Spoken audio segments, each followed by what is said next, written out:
तो देखो आज हम मिक्सर ट्रक जोड़ेंगे। हमारा मिक्सर ट्रक टूट गया है।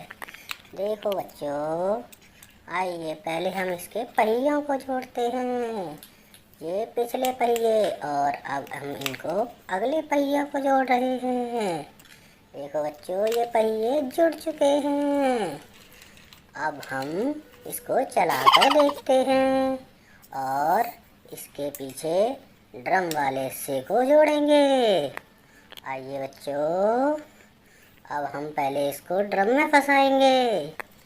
ड्रम जुड़ रहा है और फिर इसको थोड़ा सा दबाकर ड्रम जोड़ देंगे। अब इस ड्रम को हम ट्रक में जोड़ेंगे।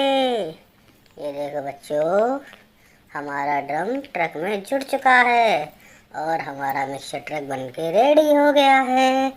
अब हम इसको चलाकर देखते हैं। वाह!